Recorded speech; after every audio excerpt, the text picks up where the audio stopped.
o nosso professor doutor Francisco Sandro Menezes. Demos uma resumida, né, no currículo dele, que é bem extenso. Ele é farmacêutico clínico do Hospital São Paulo, tem pós-doutorado em farmacologia clínica e pós-doutorado em neurologia e cardiologia pela Unifesp, pesquisador em neurociência e farmacologia autonômica e cardiovascular na Unifesp, professor da residência multiprofissional da Unifesp, orientador de pós-graduação em cardiologia na Unifesp, coordenador do Grupo Técnico de Trabalho em Residência Farmacêutica do CRF de São Paulo. Sejam todos bem-vindos, quem está presencial e quem está nos assistindo online. Seja bem-vindo, professor. Tudo bem? Eu mandei, acho que a aula errada, né? Não era essa. Bom, tudo bem. Eu acho que não, porque... Deixa eu ver aqui. Deixa eu ver aqui.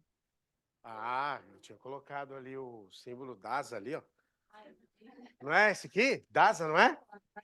Ah, não precisa do microfone, não, né? Precisa online. Ah, online. Sempre tem online, né? Online.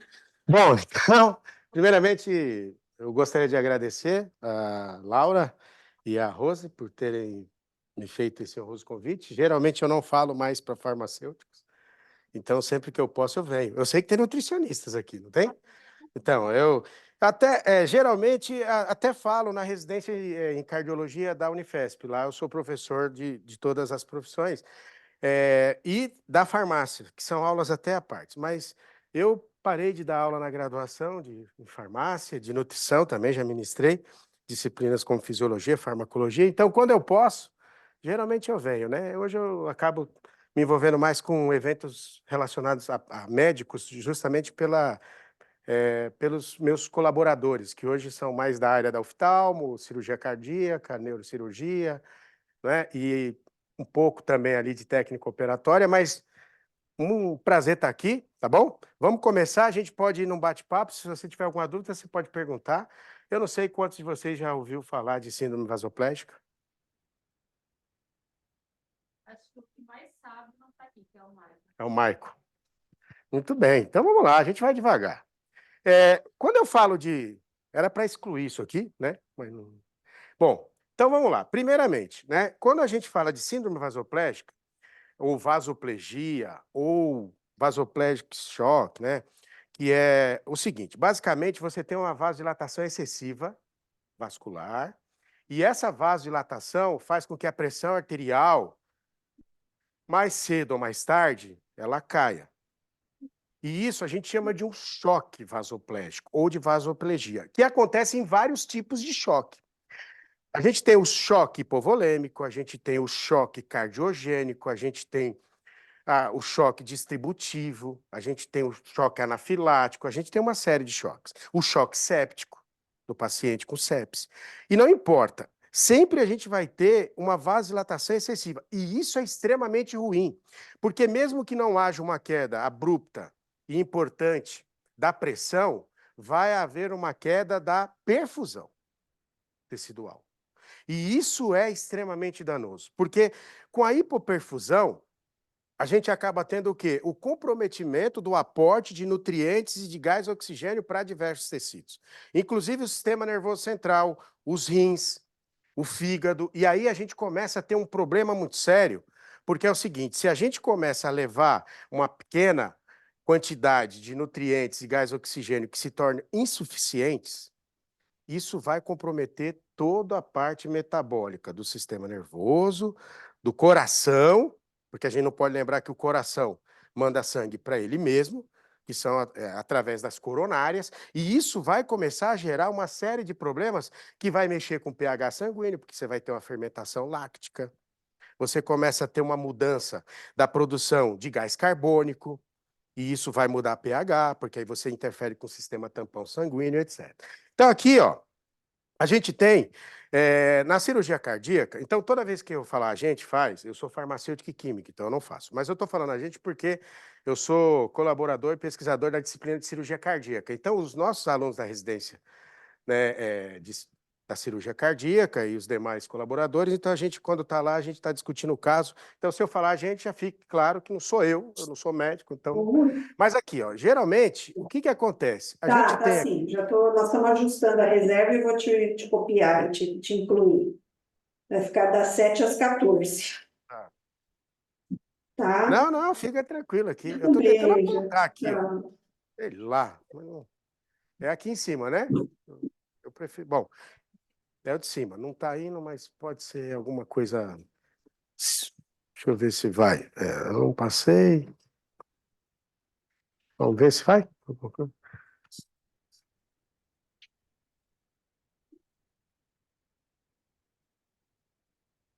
Fala. Ah, parece que apareceu, né? Tá aqui. Então vamos lá. Eu vou tentar.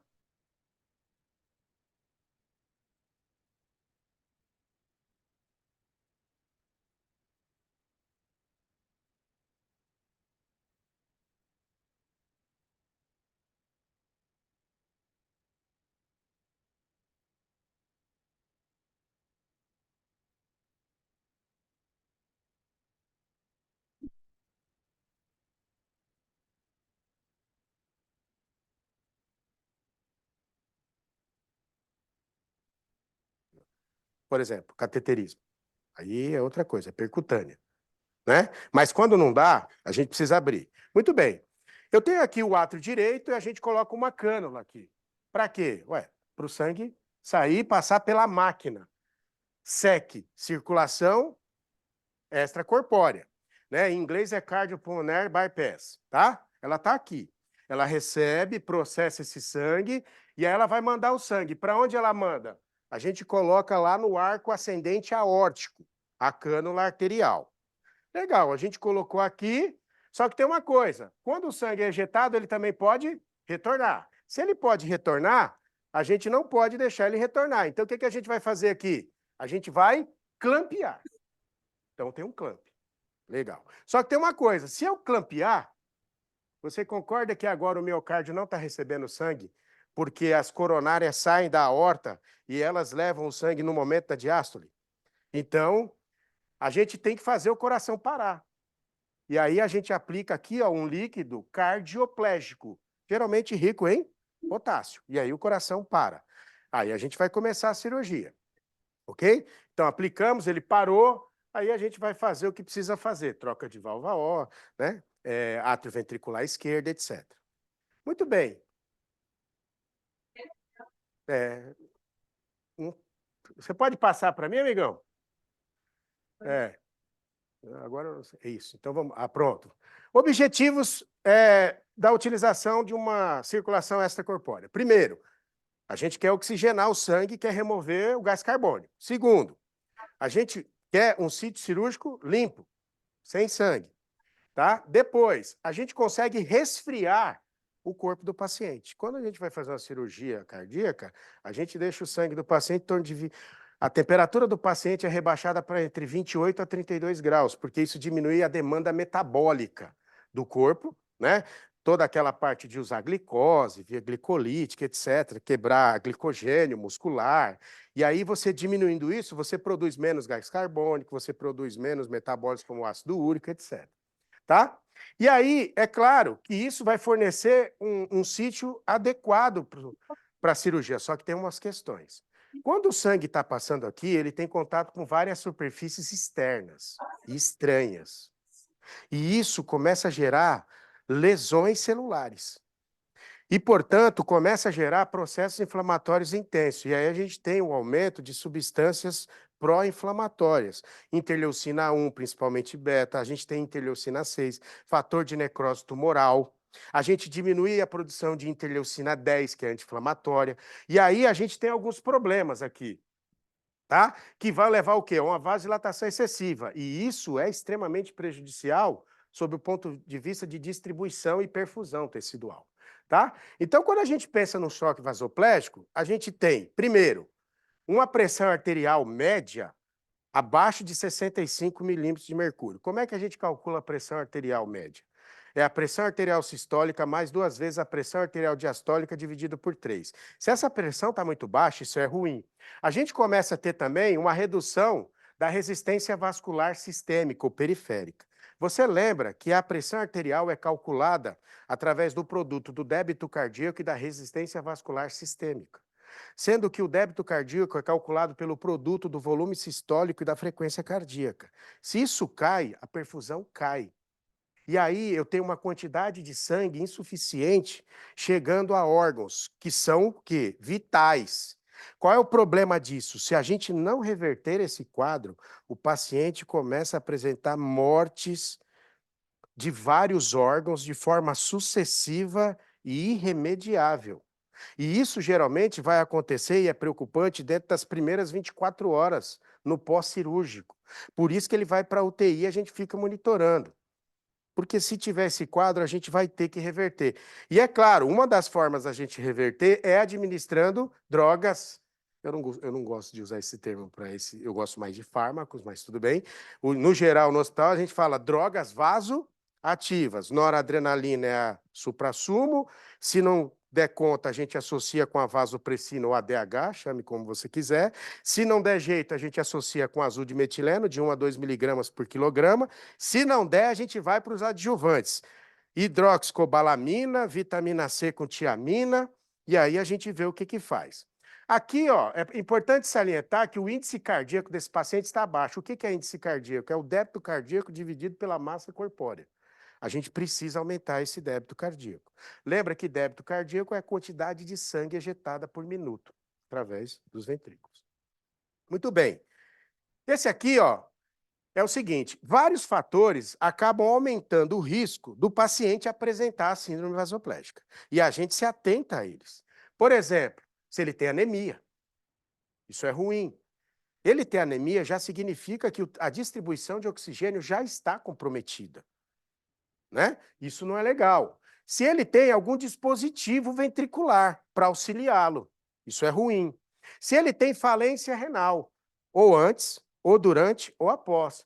Porque é o seguinte, lembra que essa hipoperfusão durante a cirurgia pode acontecer, e um dos órgãos mais sensíveis à isquemia são os rins. Tanto é que a gente, se tiver que fazer qualquer clampeamento na aorta, que vai comprometer o aporte de sangue para os rins, a gente diz que isso não pode passar de 5, 6 minutos. Todo rim transplantado já vai com lesões causadas pela isquemia e já vai apresentar lesões pela reperfusão.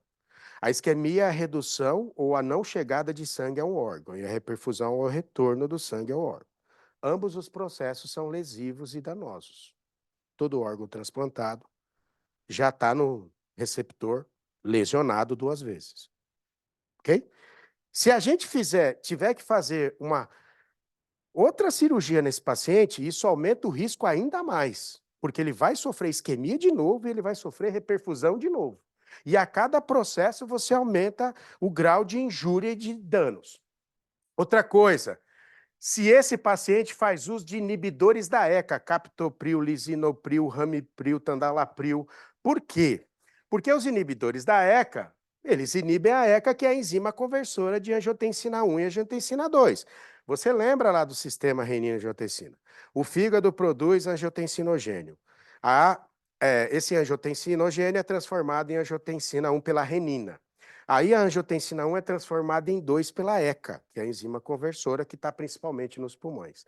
Essa angiotensina 2, ela tem efeito de vasoconstrição e ela também aumenta a secreção de aldosterona pelas suprarrenais, lembrando que a aldosterona reabsorve sódio. Isso é importante. E por que isso aqui é um problema? Porque quando a gente faz a SEC, o sangue não passa pelos pulmões.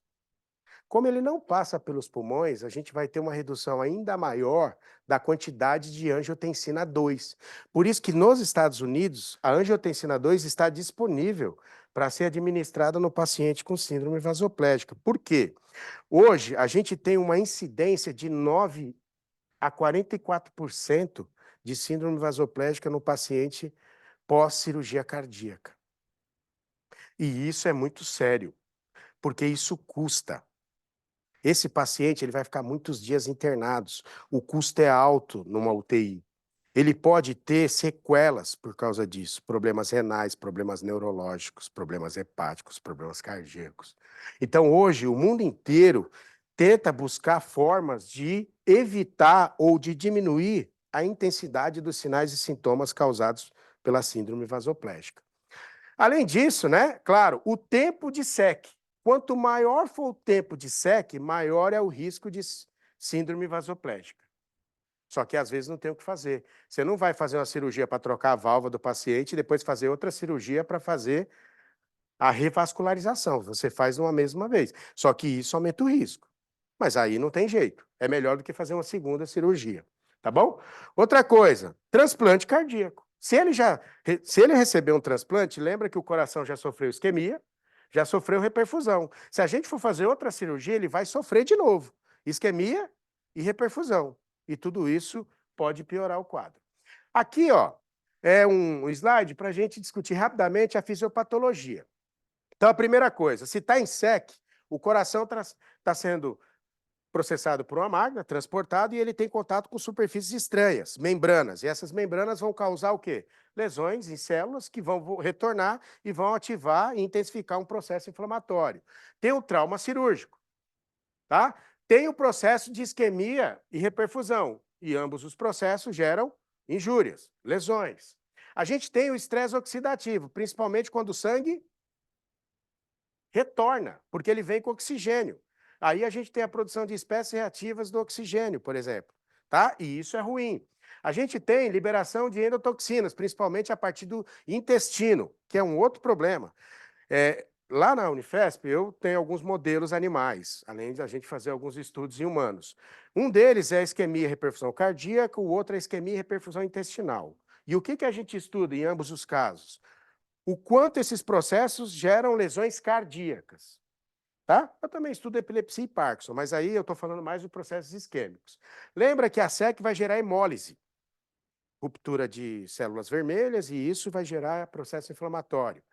Tá? Reinfunde o sangue. Outra coisa, tudo isso aqui vai começar a gerar uma coisa. Lembra que eu disse para você o seguinte, isso vai aumentar a quantidade de interleucina 1, 6 e fator de necrose tumoral alfa. Todos esses fatores aumentam a secreção de noradrenalina pela suprarrenal, aumenta a liberação de ADH ou vasopressina, tanto faz, e além disso também aumenta a produção e a quantidade de angiotensina 2. Só que tem um problema. Você aumenta isso substancialmente e isso começa a ativar os receptores. E os receptores vão se dessensibilizando. Então, eles vão respondendo cada vez menos à ativação.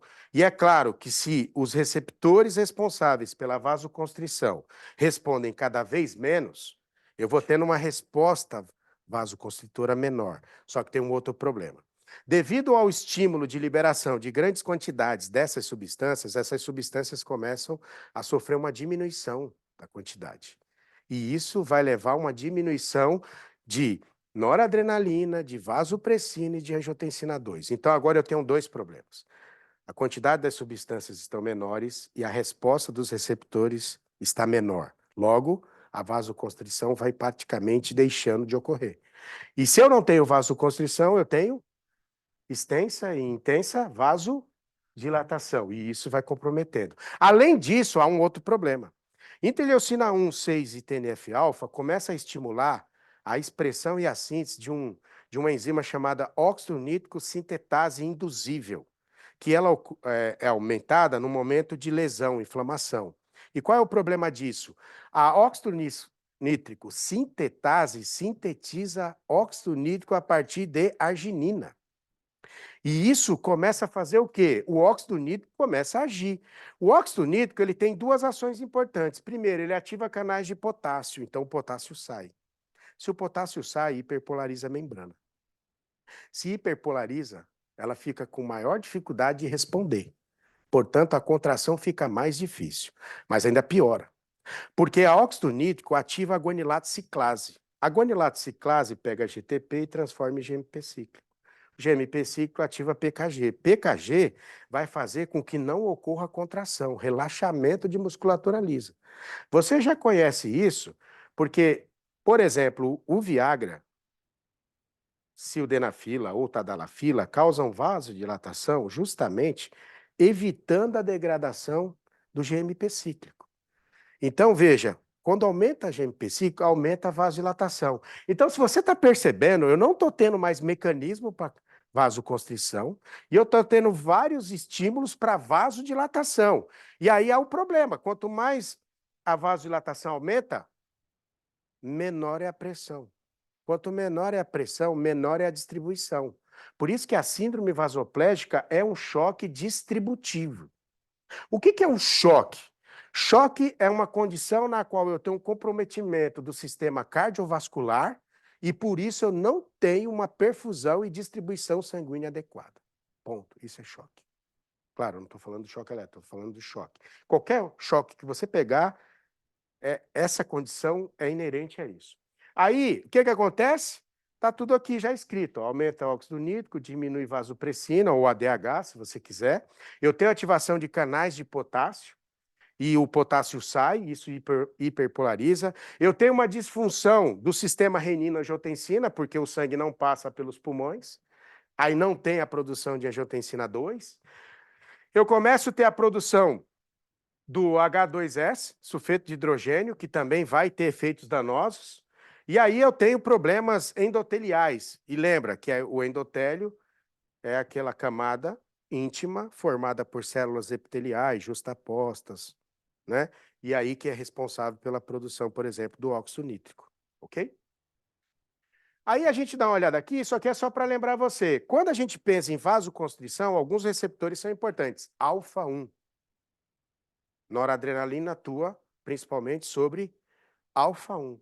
E perceba, no choque, a noradrenalina é melhor que a adrenalina. Na parada cardíaca, a adrenalina é melhor que a noradrenalina.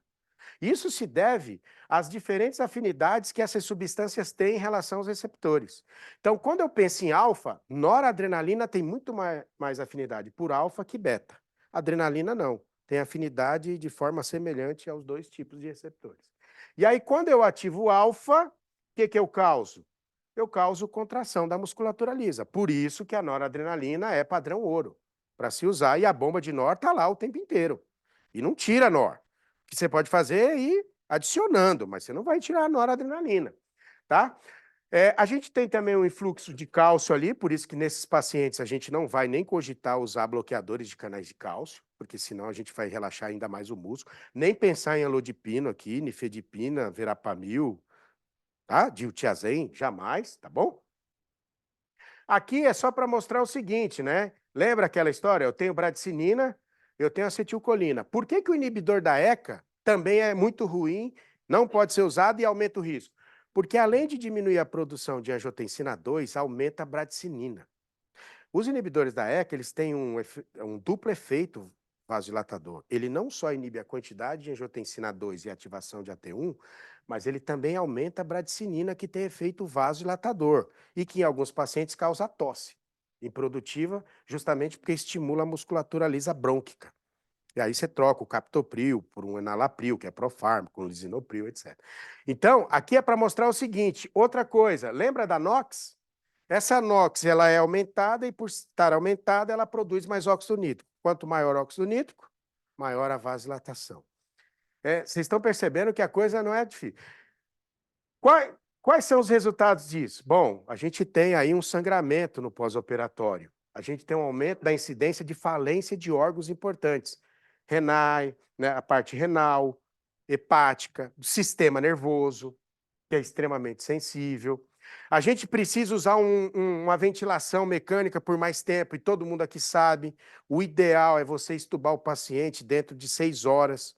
Toda vez que passa desse tempo, você aumenta o risco de infecções, principalmente as hospitalares, que não preciso falar da Escherichia coli multiresistente, Pseudomonas aeruginosa e da KPC.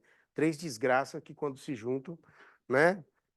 Meu Deus. Então é um problema. E é claro, aumenta muito a mortalidade, por uma série de motivos que a gente já discutiu aqui. Quando eu olho, como é que a gente vai gerenciar isso? Classe, né, padrão ouro, vasopressores. Noradrenalina, se precisar de um segundo, vasopressina. Tá? O ADH. Legal. Aí, não responder. A gente não pode só olhar. Aí a gente vai para os adjuvantes. O mais comum e usado é o azul de metileno. 1 miligrama, 2 miligramas por quilograma. Também é usado em intoxicação em locais, né, com incêndio. Esse azul de metileno, ele tem vários efeitos, e é top, porque ele inibe guanilato ciclase, ele inibe xantina oxidase. A gente está estudando, a gente estuda bastante o azul de metileno nos nossos grupos, tanto na parte experimental quanto na humana. E a gente sabe que o metileno, o azul de metileno, ele bloqueia a MAO-B. E aí você sabe que a MAO degrada as aminas biogênicas, você tem a MAO-A e a MAO-B, né? Degradam ali catecolaminas, dopaminas, etc. A gente tem a hidroxicobalamina, cuidado, não é a cianocobalamina, é a hidroxicobalamina, que pode atuar, tá? Para ajudar, só que a dose é alta, 5 gramas, a gente não tem aqui. No Brasil, geralmente, a gente não tem. Nos Estados Unidos, chamam de cianokit, tá? A gente, angiotensina 2, a gente também não tem aqui, mas tem nos Estados Unidos. Outros adjuvantes são hidrocortisona. Por quê? Porque é um glicocorticoide. Tem efeito anti-inflamatório esteroidal. Não é isso? Aumenta a expressão e a síntese de anexina 1, também é chamada de lipocortina, e isso inibe fosfolipase A2. Alguns estudos sugerem a associação de hidrocortisona com fludrocortisona. Fludrocortisona não tem efeito anti-inflamatório, mas tem efeito mineralocorticoide. Então, aumenta a reabsorção de sódio, ativando os receptores da aldosterona. E aí ajuda, porque se eu aumento a reabsorção de sódio e a vasopressina aumenta a reabsorção de água, eu aumento volemia. Se eu aumento volemia, eu aumento o retorno venoso. Se eu aumento o retorno venoso, eu aumento pré-carga. Se eu aumento pré-carga, eu aumento o débito. Se eu aumento o débito, há uma tendência de aumentar a pressão. Não é isso? Não é? Não é? É uma sequência relativamente lógica, né? Muito bem. Só que aí tem mais 2 adjuvantes que eu queria falar para você. Vitamina C e tiamina. Então é assim, ó. Vitamina C, cuidado com a vitamina C. O professor Linus Paulo tomava 16 gramas. Acredita no diagrama de Linus Paulo, mas nessa parte aí esquece. Ele não entendia nada de vitamina C e renal. Porque todo mundo sabe que a vitamina C aumenta o risco de nefrolitíase, porque a vitamina C é transformada em ácido oxálico. E você forma oxalato de cálcio. Isso é primitivo. Por isso que quando a gente administra vitamina C, a gente dá tiamina, justamente para evitar e diminuir esse problema da nefrolitíase. Esse negócio de ficar tomando muita vitamina C é coisa de quem não quer, de quem não estudou e quer ter problema nos rins. Ah, mas eu tomo, professor. Não mudou nada, continua a mesma coisa. Né? Eu tomo 500 miligramas a cada 3 dias. Eu vou lá e tomo. Não todo dia, 2 gramas, 4 gramas, 5. Ah, mas eu não vou ter infecção. Não, pode morrer antes, aí não tem a infecção. Faz sentido. Cuidado com essas coisas do cotidiano. Tome cuidado, turma. Eu fico ouvindo umas coisas que eu não sei se eu fico preocupado ou se eu fico assim, com tontura. Porque realmente elas não fazem sentido. Cuidado com rede social.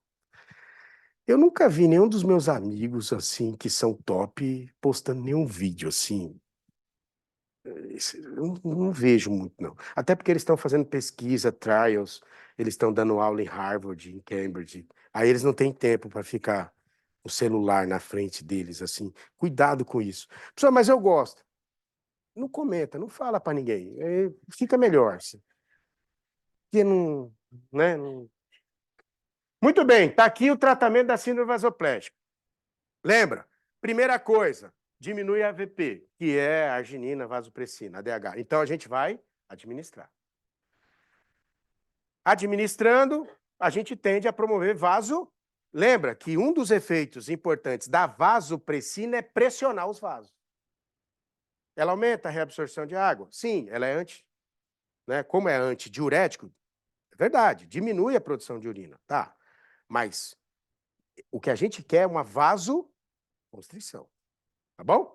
Aí tem a B12. Um dos mecanismos da B12 é inibir a ação do óxido nítrico. Isso é bom para nós? É bom. A gente tem o azul de metileno, que a gente sabe que inibe a NOx induzível, mas além disso, também bloqueia a M2 no coração e tem um certo efeito atropina-like. E isso ajuda nesse momento. Além de inibir a xantina oxidase, então também diminui a produção de ácido úrico, que nesse momento é um problema para nós, tá?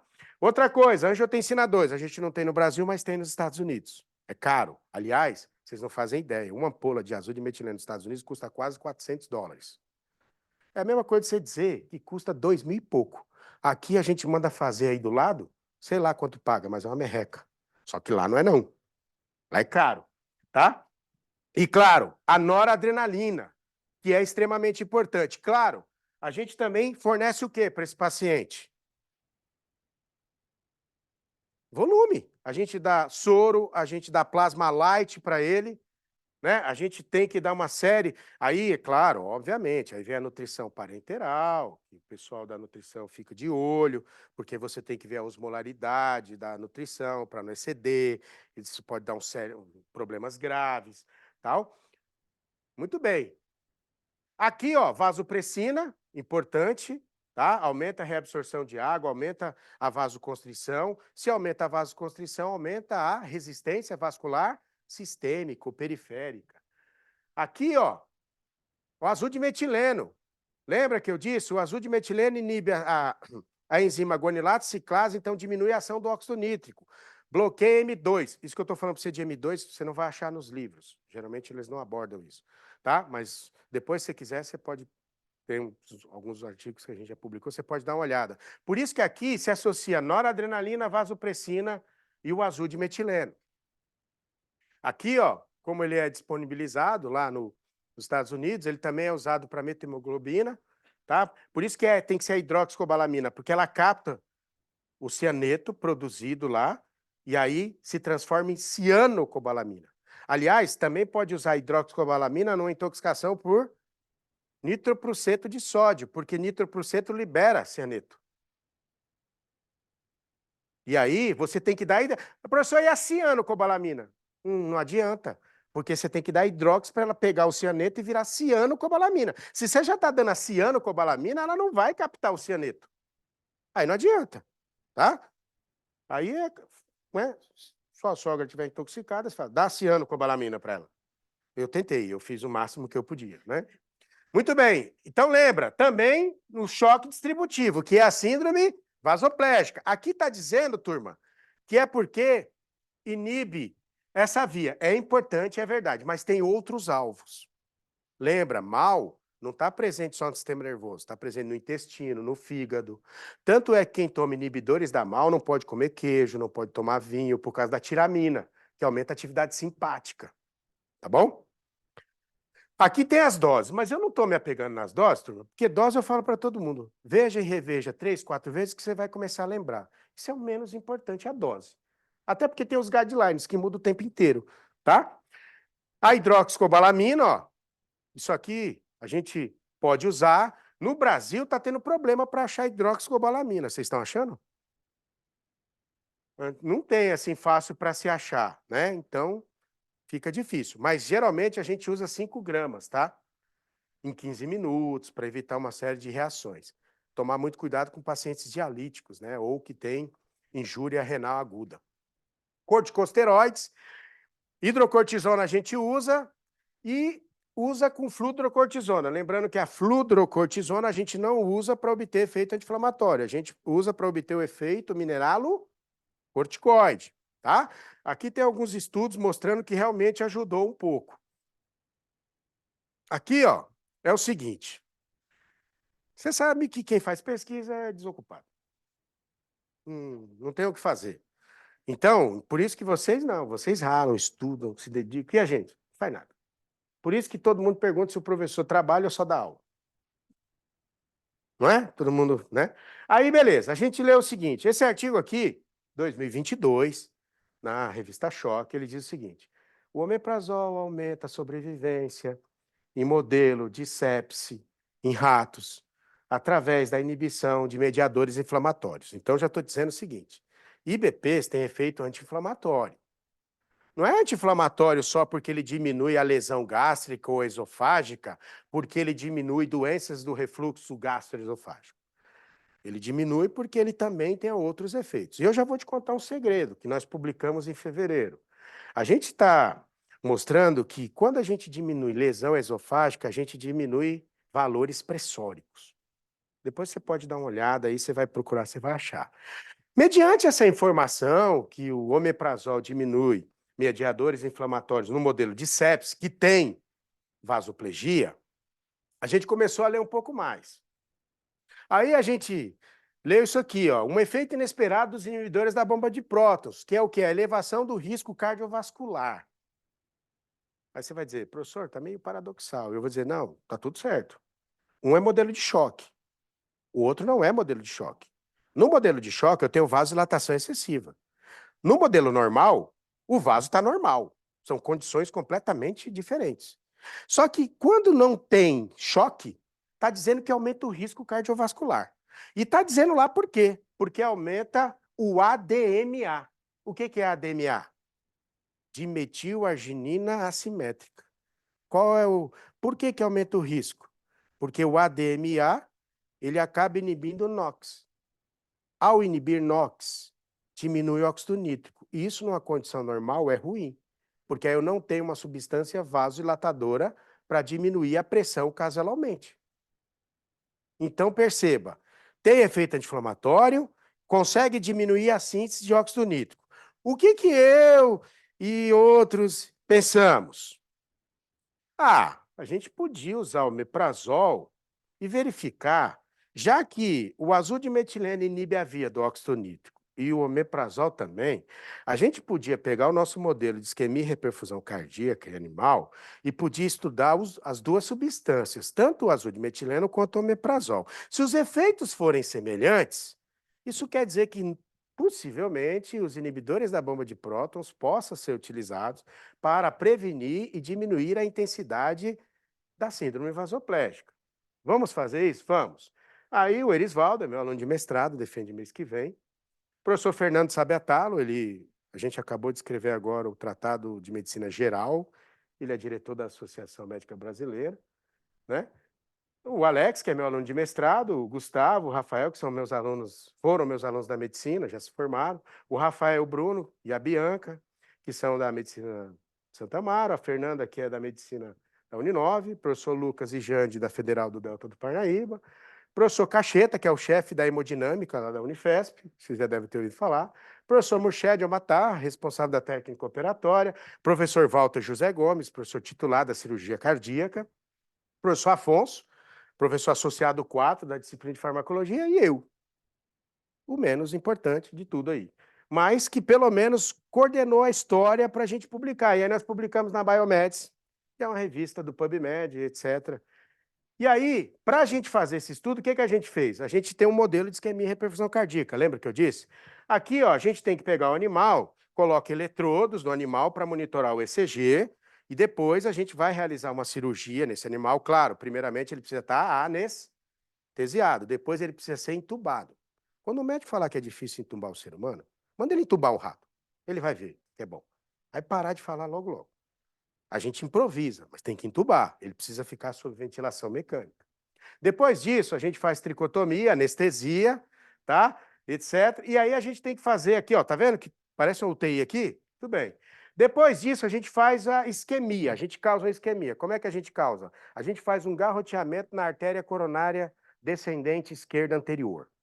A gente deixa por 10 minutos e aí o ventrículo esquerdo não recebe sangue. Certo?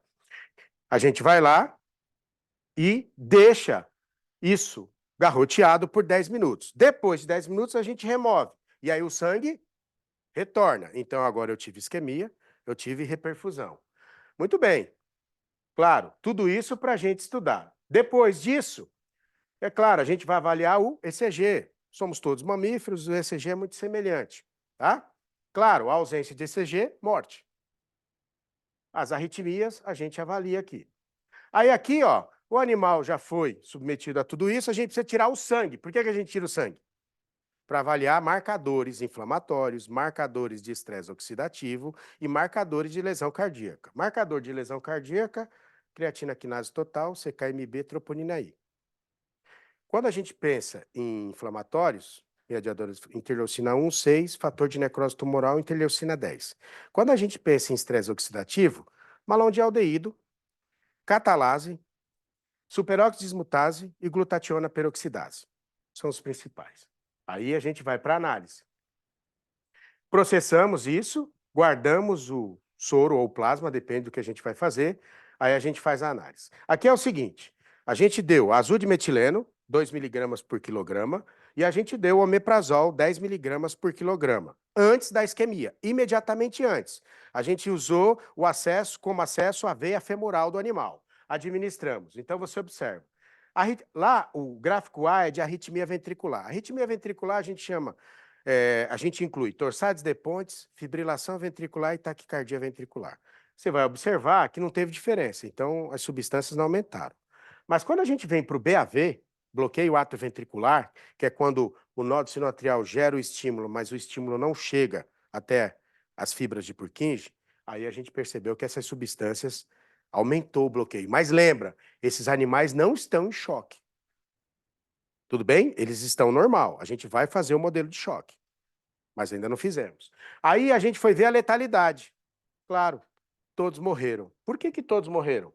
Porque eu estou causando uma isquemia. Nesse momento, é bom diminuir a produção de óxido nítrico? Eu tenho uma isquemia. O óxido nítrico ajudaria ou dificultaria? Qual é a ação do óxido nítrico? Vaso. Então, nesse momento, diminuir a produção de óxido nítrico não é bom. Aí todo mundo morre.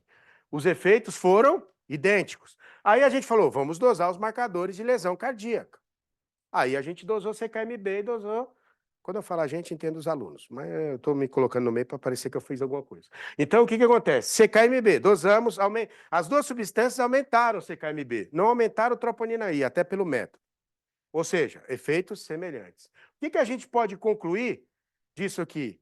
Que azul de metileno e omeprazol estão produzindo efeitos semelhantes em animais. A gente vai fazer isso agora no modelo de choque, e, posteriormente, a gente quer fazer um estudo envolvendo humanos, até porque não vamos colocar nada de novo, nada que não seja seguro, e vamos utilizar uma substância que é extremamente barata. Se a gente conseguir diminuir todas as complicações, intensidade e severidade da síndrome vasoplégica, já vai ser um baita ganho. Já que ninguém propôs isso até hoje no mundo, não custa nada a gente, né, pelo menos sugerir. Era isso que eu tinha para falar. Muito obrigado. Qualquer dúvida, estou à disposição. Não, muito obrigado. Obrigada pela excelente aula. É de grande riqueza para a gente, né? Que a gente vai começar a acompanhar mais nas UTIs, porque a gente às vezes vê os medicamentos e não sabe por que está sendo usado, né? Tão bem explicado assim. Vamos abrir para as perguntas. Alguém tem alguma pergunta?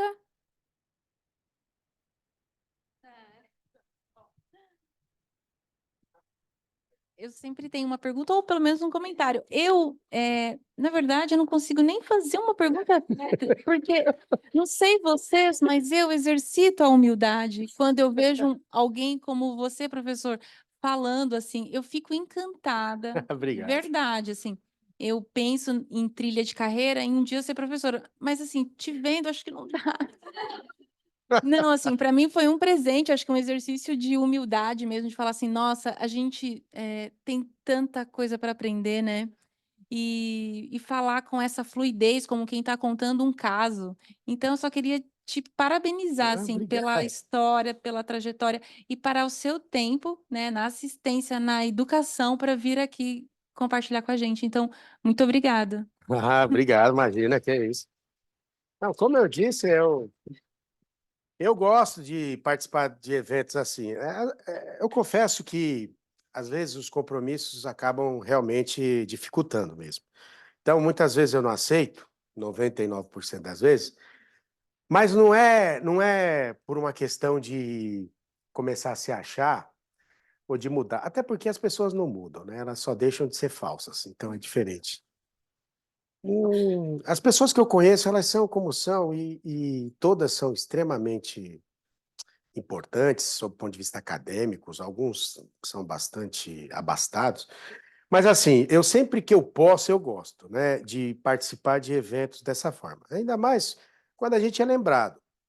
E eu tento também, de certa forma, dizer o seguinte, né, eu estudei em escola do estado, morei na periferia, então, quando alguém vem me contar que é ruim por causa disso, eu falo, você é ruim e acomodado, né? Porque as pessoas não precisam usar desculpas para justificar os seus erros, né, seus fracassos. Elas podem melhorar e devem melhorar. Então, para mim, é sempre uma honra poder, dentro do que eu posso, né, falar para farmacêuticos, nutricionistas, para todo mundo, né? E tentar mostrar o seguinte: olha, a gente pode melhorar as coisas, é só a gente querer. Claro, é fácil. Bom, aí depende. Eu gosto de estudar, eu não sou muito de sair. Eu não gosto de tumulto, pessoas falando alto, mesa de bar, todo mundo tem razão. A opinião aí, isso, né, eu prefiro meu sofá, minhas duas Lhasa Apso, minha esposa em geral. Mas assim, você precisa estudar bastante. O problema que hoje eu vejo é que assim, eu já aviso para quem gosta de pesquisa. Pesquisa precisa de disciplina e dedicação. Não, mas eu gosto de. Então, não faz pesquisa. Não é a sua. Nada contra, não estou dizendo que o pesquisador não tem vida social, mas o pesquisador é aquele que se interessa por descobrir alguma coisa. Por quê? Porque ele quer. Geralmente o pesquisador, tá, não vou dizer que ganha muito mal, isso aí também é bobagem. Mas assim, ele ganha muito menos do que mereceria. Bom, é só você ver. Imagina você fazer um pós-doc. Você vai entrar hoje numa universidade pública, o salário de um professor é de 10 a 12 mil para você ter pós-doc. Ou seja, é nada. Claro, quando você é chamado em algum lugar, algum evento, mas assim, eu tento mostrar que quem quer estudar, ainda mais hoje com a internet, um celular, você tem a biblioteca do mundo na sua mão. Você pode acessar isso em qualquer lugar e estudar, né? Então, se você decidir fazer isso, você sempre vai ter espaço, porque a pesquisa nunca vai acabar.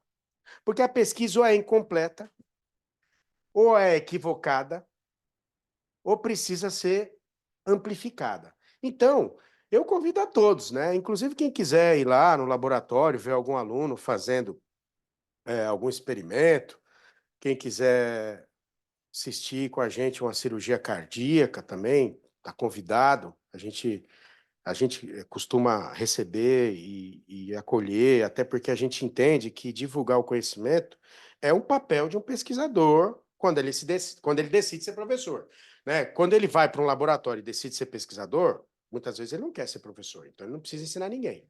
Mas quando ele decide ser professor, a gente tenta ajudar. Só que a gente avisa, olha, você precisa entender. Uma coisa é falar que quer, outra coisa é querer. Conhecimento não tem outro jeito de se obter, né, sem dedicação. A inteligência artificial pode ajudar alguns e vai atrapalhar um monte. Porque você pode pedir para alguém fazer um trabalho, mas eu não vejo em que isso vai te acrescentar. Se eu discordo, não, tudo bem, continue com a sua opinião, mas a minha não vai mudar. Vai ser a sua que vai mudar a minha. Se a minha não mudar a sua não vai mudar a minha. Porque para eu pedir para uma inteligência artificial fazer um artigo, eu já estou admitindo a minha incapacidade e incompetência em fazer. Não vejo como isso vai melhorar o conhecimento das pessoas. Tá? Eu acredito. Tá bom. Bem, mas eu não. Então, convite a vocês que querem estudar. A gente pode receber vocês na cirurgia cardíaca, na neurocirurgia, e vocês podem acompanhar os experimentos, caso queiram. Estão todos convidados. Eu tenho uma pergunta. Claro. Primeiro, eu quero agradecer por você ter vindo, Sandro. Eu sei como é corrido, sua loucura. Bom, as fotos dos ratos já mostram por que eu não faço estudo com você. Eu Tem como gente de que não rato. gosta, né? Eu passo lá no Unifesp, perto do miotério, o cheiro não é para mim. Mas eu tenho uma pergunta sobre o seu estudo. Foi feito com omeprazol. Eu não tenho assim conhecimento profundo nessa área, mas você acha que os outros inibidores da bomba de próton também podem Pantoprazol, reduzir? sim, que a gente já fez. Já? É um outro mestrado de outro. Ele reproduz o mesmo É, resultado. Já vamos submeter para publicação. Aliás, eu vou mandar 3 artigos até domingo. Ah, tá. Só com omeprazol e pantoprazol que você já Pantoprazol. testou. Demais ainda não, porque eles não têm injetáveis. Ah, sim. Por enquanto, a gente está estudando os injetáveis, porque no momento da cirurgia, se a gente precisar, precisa de um intravenoso. O pantoprazol, a gente espera que seja igual nos efeitos, e aí a gente vai usar mais pantoprazol, porque ele tem menos interações, por exemplo, com antiagregante plaquetário como clopidogrel, porque ele inibe menos enzimas hepáticas do citocromo P450, que são responsáveis pela biotransformação de uma série de substâncias, tanto para excretar como para ativar, porque o clopidogrel não é um fármaco, é um profármaco, ele precisa ser ativado, e o omeprazol compromete isso, por isso que tem que dar um espaçamento na administração dos dois. Então, o pantoprazol seria melhor, de melhor escolha. Era isso. Tem mais uma pergunta. Claro. Professor, nossa, que diferença de. Eu gostaria de saber qual é o grau de evidência de utilização da hidroxicobalamina e do azul de metileno, se isso já está bem definido em guideline, e em relação ao acompanhamento farmacoterapêutico do paciente em uso desses de noradrenalina, vasopressina, quais são os pontos de atenção? Estou perguntando porque eu não faço parte deste mundo de UTI cardiológica. Não, sim, boa pergunta, inclusive. A hidroxicobalamina não é nível 1, tá? Não é nível 1, não é 2A. Então, existem estudos mostrando que é um efeito, mas não tem um grau de recomendação de nível máximo. Tanto é que a gente vai usando conforme ocorre o fracasso da NOR com vasopressina. O azul de metileno já é indicado, já tem os seus efeitos há muito tempo, há mais de 2 décadas já é usado. Não é como a NOR, tanto é que primeiro vasoconstritor, NOR. Não resolveu associar NOR mais vasopressina. Não resolveu, aí vem o azul de metileno, mas ele já tem estudos, uma quantidade robusta. Os demais são adjuvantes. A hidrocortisona mostrou um pouco de melhora, mas nada que você fale, vamos aqui sugerir com grau de evidência e nível de recomendação alto. Então, os 3 vêm na ordem, noradrenalina, vasopressina e depois azul de metileno, a associação. E os demais são adjuvantes. A vitamina C, por que ela é usada? Porque a vitamina C participa do aumento da secreção de catecolaminas. A vitamina C. Aí a gente usa por causa disso. Mas como tem o problema da nefrolitíase, a gente dá com tiamina. E é por causa disso, porque pode aumentar a secreção de catecolaminas. Aí a gente entra na questão da noradrenalina, adrenalina e noradrenalina são produzidos pelas células cromafins, sendo 80% de nor e 20% de adrenalina. Então a ideia é que a vitamina C auxilie nesse processo, tomando muito cuidado com o paciente nefropata. É uma coisa complicada. Mais uma pergunta? Oi, professor. Primeiro, obrigada pela aula. Eu queria ver com você se antes a gente não tem como prever essa síndrome. É isso mesmo? Ou eu tô doida? Na verdade, assim, há alguns fatores que nos deixam em alerta e que sugerem um momento de possibilidade de risco. Partindo disso, tem alguma forma, algum medicamento pra gente fazer antes pra prevenir ou Ainda amenizar? não. Essa é a ideia da gente estudar os IBPs, que você pode administrar antes, porque depois ele vai tomar anti-inflamatório analgésico, já é seguro, não é nada novo e é barato. Porque há um problema também. A gente pode procurar outras coisas, mas se é caro, não vai funcionar. Por exemplo, tem um medicamento que está aí disponível para tratar a hemofilia do tipo A, que é o paciente que tem deficiência de fator 8, 2,3 milhões de dólares.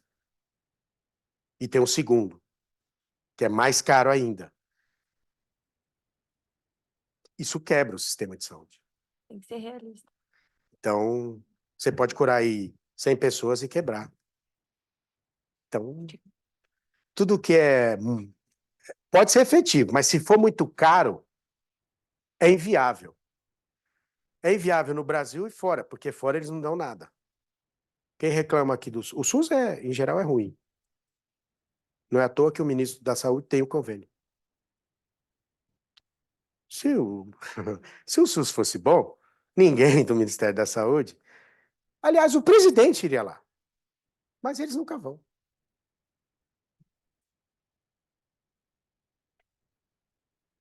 Tá,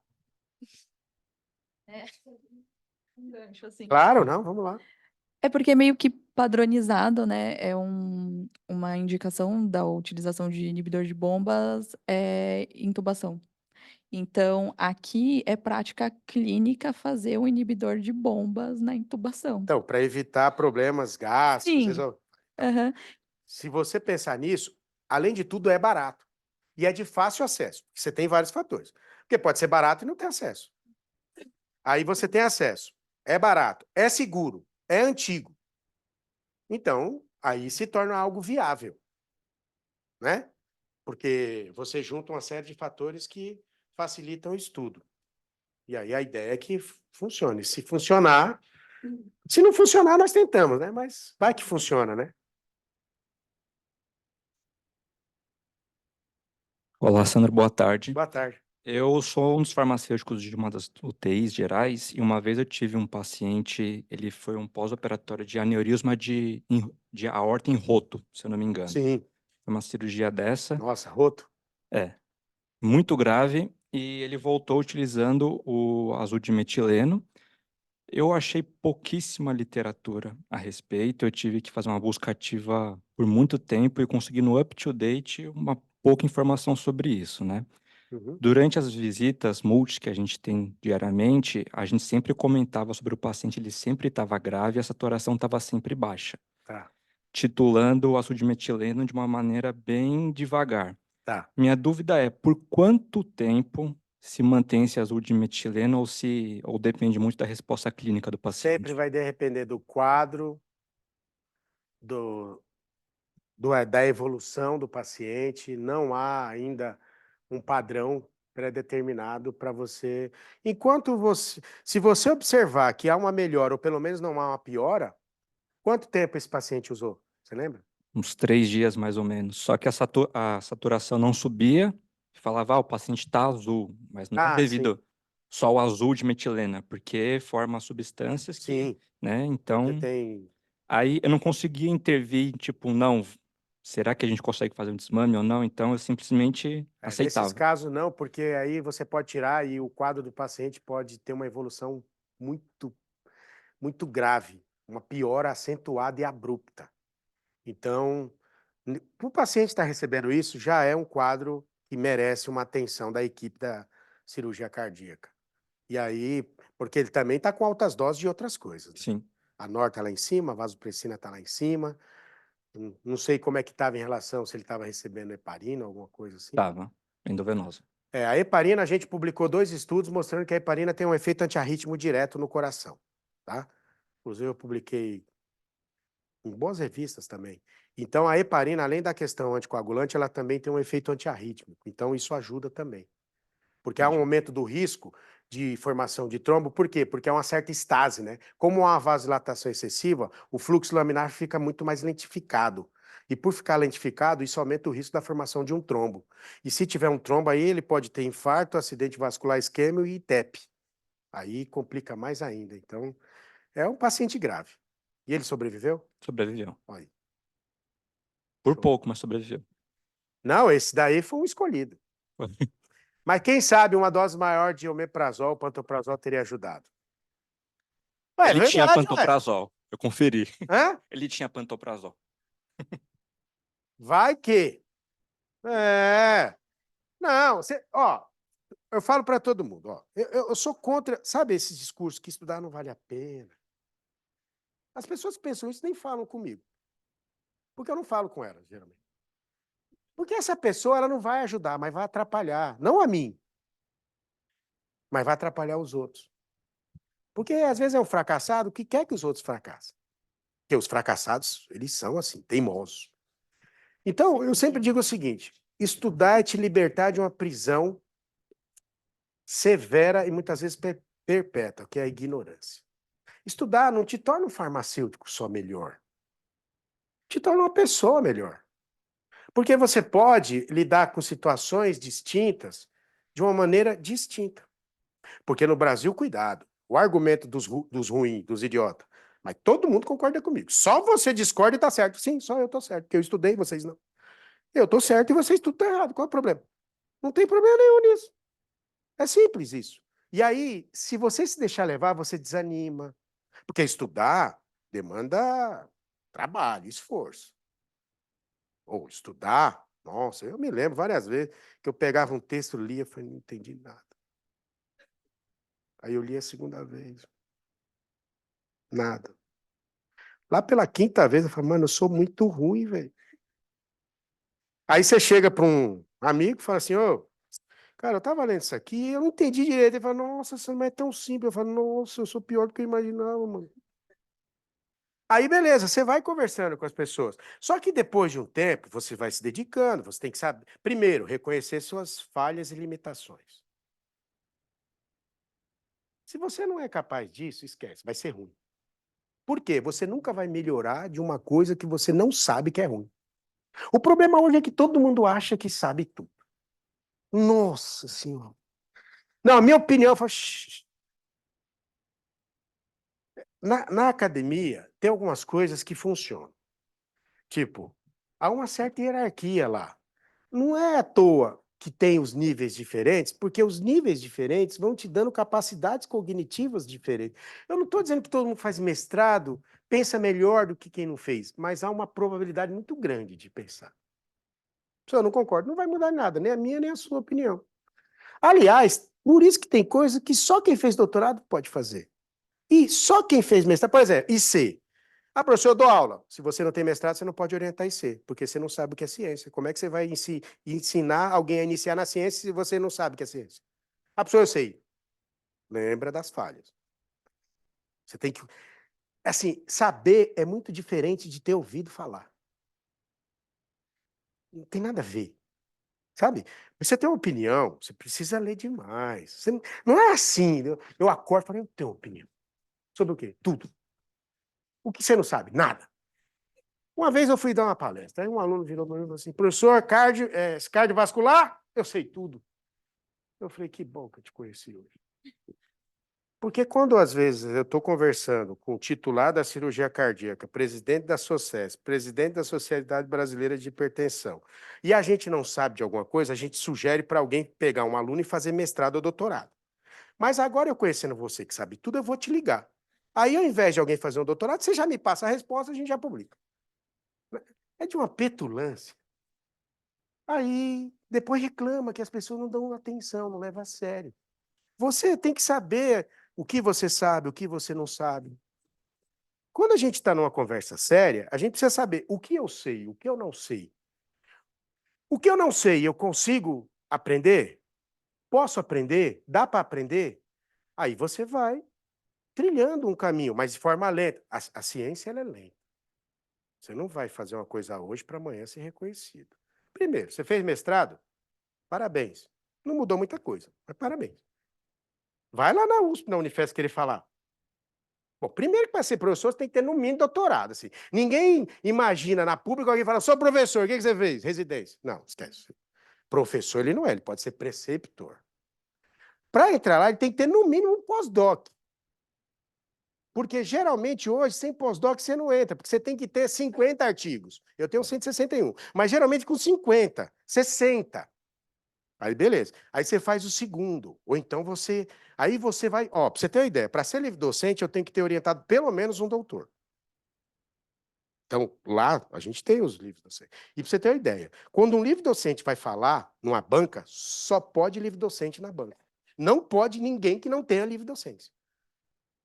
E por que eu falo isso? Para você entender que não é assim como as pessoas acham. Ah, eu sou especialista. Eu falo, nossa, estou com medo. Agora eu estou impressionado, estou me sentindo... Vocês têm que entender o seguinte, tem gente que lê todo dia. E coisas que ninguém lê porque nem sabe que existem. Aí que tá.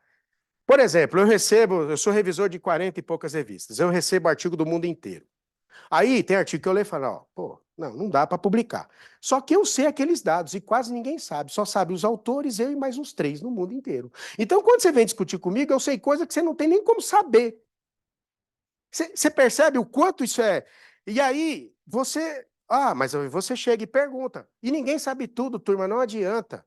Eu converso com os médicos de várias especialidades e a gente, às vezes, está conversando alguma coisa que a gente depois fala, e agora? Vamos pegar alguém para ver isso, porque eu não sei exatamente o que vai acontecer. Eu imagino o quê? Mas eu não vou botar minhas fichas nisso, porque ciência eu posso provar ou eu não posso provar? Se eu não posso provar, não dá para afirmar. Beleza? Dúvidas? Então, eu espero vocês para tomar um café. E eu sei, eu ganho pouco, mas dá para pagar um café, porque todo mundo, quando vai tomar café com o professor, quer pagar. Eu acho que é com dó. Fala, deixa eu pagar, ganha pouco e tal. Vocês podem ir lá, que vão ser bem recebidos, tá bom? Foi um prazer estar aqui com vocês. Até uma próxima, espero eu. Tá bom? Obrigada, professor. A Laura já está providenciando uma outra aula, né, com ele. Eu É sobre o descobri quê? que agora ele está na oftalmo, ele está estudando que os colírios interferem nos pacientes de UTIs, tá? Tem efeito sistêmico. Sim. Então, a gente vai arrumar um jeito de trazer ele para falar para a gente dos colírios, que a gente, às vezes, na assistência, na nossa rotina, o nosso paciente usa colírios, a gente valida esses colírios, na maioria das vezes é não padrão na instituição, Sim. a gente ajusta a dose, vê ali, só que a gente não vê interação e efeito sistêmico. Então, eu acho que é válido para a gente, né? Então, vamos ter que encaixar, porque Vocês sabem nossa que gente. sexta-feira passada eu falei sobre isso no Congresso de Oftalmologia da Escola Paulista. Eu fui lá, Então, né? vamos encaixar ele mais uma vez. Então tá bom, eu virei aqui. Obrigado, hein, gente? Um abraço.